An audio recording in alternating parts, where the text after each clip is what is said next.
इस समय हमारी मौजूदगी मऊ में है, जो दीवानी कचहरी में, और हमारे साथ एडवोकेट साहब 2 लोग हैं और हम इनसे बात करेंगे जो SC/ST का जो फैसला आया है सुप्रीम कोर्ट का क्रीमी लेयर के लिए, तो हम इनसे जानकारी लेंगे कि ये सही है या गलत है।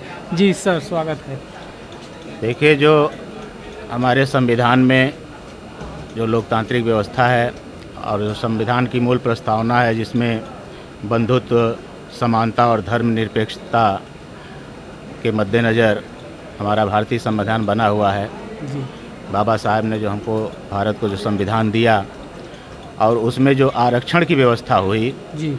जो समाज में जो ऊंच नीच की खाई थी उसको एक रूप से समान रूप में लाने के लिए वह आरक्षण की व्यवस्था की गई।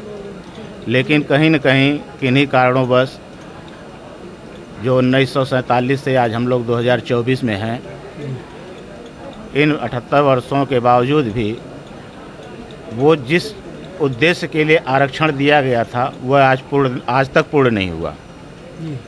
और जो यह फैसला आया है वह एकदम उस मूल उद्देश्य था उसके विपरीत ये फैसला है। उसी में एक बिहार के जो चिराग पासवान जी हैं, इधर बहन कुमारी मायावती जी, ये भी विरोध कर रही हैं, और सुहेलदेव भारतीय समाज पार्टी के ओम प्रकाश राजभर जी सहमत हैं, पक्ष में हैं, तो क्या कहेंगे? लेकिन जो लोग सहमत हैं उनकी सत्ता के पक्ष में मजबूरी है बोलना।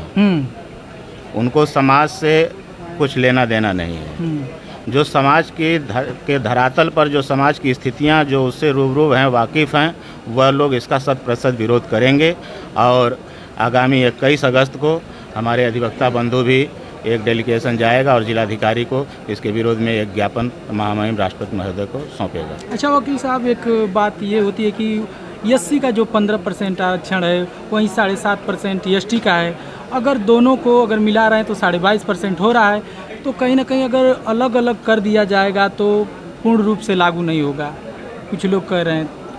देखिए, यह पहले से बना हुआ है जी, और वह जिजीविसा होती है लागू करने की। जी।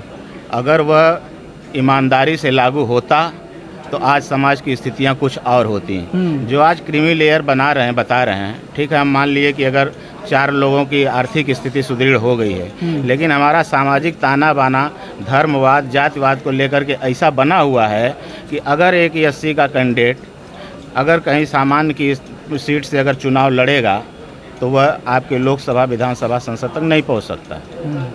इसलिए समान भागीदारी के लिए उसको सुनिश्चित करने के लिए आरक्षण की व्यवस्था की गई कि जो वंचित वर्ग है वह भी संसद तक पहुँचे, सदन तक पहुँचे। और अगर क्रीमी लेयर दिखा करके वह हक छीन लिया गया तो जो हमारे लोगों की जो आवाज़ सदन में, संसद में बुलंद होती है, वह वहाँ तक नहीं पहुँच पाएगी। वहीं चंद्रशेखर आज़ाद जी ये कह रहे हैं कि हमारे लोग दलित वर्ग के जो CM, PM चाहे DSP, SP बन जा रहे हैं, तभी भी दलित का एक जो लगा हुआ है वो हटता नहीं है। तो आखिर क्यों ऐसा हो रहा है?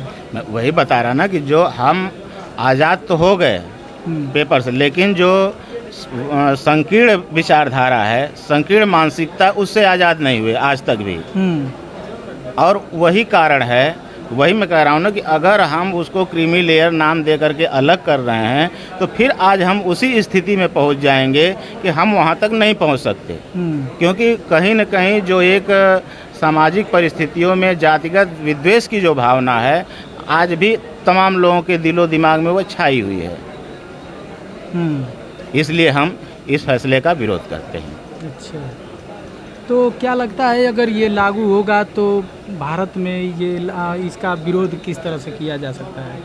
भाई, अब हम लोग तो अधिवक्ता हैं, जो भी इसका कानूनी पहलू होगा उसी के दायरे में रह करके इसका विरोध किया जाएगा।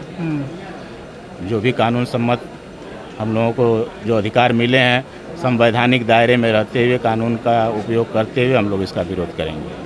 मैं अशोक कुमार, पूर्व वरिष्ठ उपाध्यक्ष, सिविल कोर्ट मऊ। चलिए, शुक्रिया सर बातचीत करने के लिए, और हमारी मौजूदगी मऊ में है। आप बाकी सर की बातों से आप कितना सहमत हैं कमेंट बॉक्स में बताइए, और मिलते हैं नेक्स्ट वीडियो में। जय हिंद, जय भारत।